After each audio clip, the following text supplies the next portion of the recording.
பாதி தரையிலும் பாதி தண்ணீரிலுமாக ஒரு பயங்கரமான முதலை வாயை பிளந்து கொண்டிருந்தது. சமீபத்திலேதான் கொள்ளிட நதியில் ஒரு கொடூரமான முதலை வாயை பிளந்து கொண்டு வந்ததை வந்தியத்தேவன் பார்த்திருந்தான். முதலை எவ்வளவு பயங்கரமான பிராணி என்பதையும் கேட்டிருந்தான்.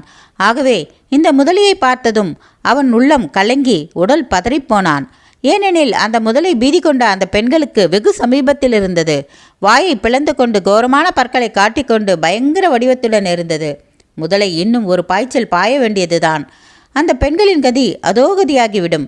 அந்த பெண்களோ பின்னால் அடர்த்தியாயிருந்த மரங்களினால் தப்பி ஓடுவதற்கும் முடியாத நிலையில் இருந்தார்கள். வந்தியத்தேவனுடைய உள்ளம் எவ்வளவு குழம்பி இருந்தாலும் அவன் உறுதி அணுவளவும் குன்றவில்லை.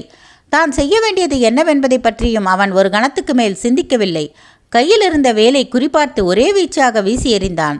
வேல் முதலையின் கெட்டியான முதுகில் பாய்ந்து சிறிது உள்ளேயும் சென்று செங்குத்தாக நின்றது. உடனே நமது வீரன் உடைவாளை உருவி